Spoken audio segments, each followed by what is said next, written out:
जैसा कि हमने देखा कि पिछले कुछ दिनों में सोने की चमक काफी तेजी से बढ़ती हुई दिख रही है। पिछले एक साल में भी सोने ने काफी लंबा रास्ता तय कर लिया और बड़ी तेजी से तय किया है। और अब FY24 में सोना किस तरह से रिएक्ट करेगा, चाल कैसी रहेगी, वो समझते हैं हमारे सहयोगी मृत्युंजय कुमार झा से। बताइए मृत्युंजय। बिल्कुल। और देखिए, जो वित्त वर्ष 2023 का पूरा साल रहा है, ये गोल्ड के लिए बहुत शानदार साल रहा है और गोल्ड ने 15% से ज्यादा का रिटर्न वित्त वर्ष 2023 में दिया है। जबरदस्त तेजी आई है और दिलचस्प ये है कि 2023 में भी, मतलब फाइनेंशियल ईयर 2023 में भी गोल्ड ने ऑल टाइम हाई को टच किया, 60,000 के ऊपर गया। और जब वित्त वर्ष 2024 की शुरुआत हुई तो शुरुआती हफ्ते में ही गोल्ड ने 61,000 की नई ऊंचाई को पार कर लिया। तो लगातार दूसरे वित्त वर्ष में गोल्ड ने ऑल टाइम हाई को टच किया है, बड़ी तेजी आई है। एक साल में 15% से ज्यादा का रिटर्न मिला है। उसके मुकाबले आप देखें सेंसेक्स निफ्टी वहां पर बिल्कुल गोल्ड के मुकाबले आप कहें कि बहुत ही कम या ना के बराबर या माइनस रिटर्न यहां पर मिलता हुआ दिखा है। तो कुल मिलाकर गोल्ड का परफॉर्मेंस काफी अच्छा रहा है। इसके पीछे की वजह यह रही है कि अमेरिका यूरोप में जो बैंकिंग का संकट सामने आया, उसके बाद सुरक्षित निवेश के तौर पर गोल्ड की डिमांड बड़े पैमाने पर बढ़ी, जिसका सीधा फायदा गोल्ड कीमतों को मिला है और बड़ी तेजी हमने गोल्ड में देखी है। अब सवाल यह है कि ठीक है, वित्त वर्ष 2023 में 15% का रिटर्न मिला, लेकिन क्या 2024 में भी गोल्ड की ये तूफानी चाल कंटिन्यू रहेगी?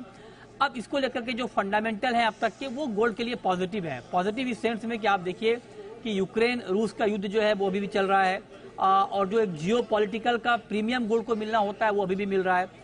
दूसरी बड़ी बात कि मंदी की आशंका अभी टली नहीं है और जब भी मंदी की बात होती है या मंदी की आशंका दिखती है तो सुरक्षित निवेश के तौर पर गोल्ड की डिमांड बढ़ती है और इस वक्त भी गोल्ड की डिमांड बढ़ रही है। दुनिया भर के जो बड़े सेंट्रल बैंक हैं गोल्ड में इस वक्त बाइंग कर रहे हैं, खरीद रहे हैं गोल्ड। तीसरी बड़ी वजह यह है कि डॉलर का इंडेक्स काफी कमजोर हुआ है। आपको याद होगा 115 तक चला गया था डॉलर का इंडेक्स, वहां से गिर के 101 के आसपास आ गया। तो डॉलर का कमजोर होना भी गोल्ड के लिए बहुत सपोर्टिव है। इसके अलावा अगर आप देखें तो जो फेड की तरफ से ब्याज दरें लगातार बढ़ रही हैं, अब माना जा रहा है कि फेड शायद दरों में बढ़ोतरी की रफ्तार को या तो और कम कर दे या रोक दे।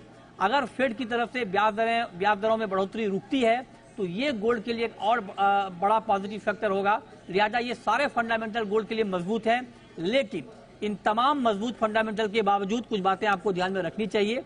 वो ये कि अगर मान लीजिए कल हो कि यूक्रेन और रूस के बीच युद्ध खत्म होने की कोई खबर आ जाती है या मंदी की आशंका और नहीं बढ़ती है, मंदी की बात धीरे धीरे कम हो जाती है, या चूंकि अमेरिका में महंगाई अभी भी फेड के टारगेट से 3 गुना ज्यादा है, 6% की महंगाई है यूएस में, तो अगर महंगाई कम करने के लिए फेड ब्याज दरों में बढ़ोतरी को कंटिन्यू रखता है तो ये 2-3 फैक्टर ऐसे होंगे जो गोल्ड के लिए आगे निगेटिव भी साबित हो सकते हैं।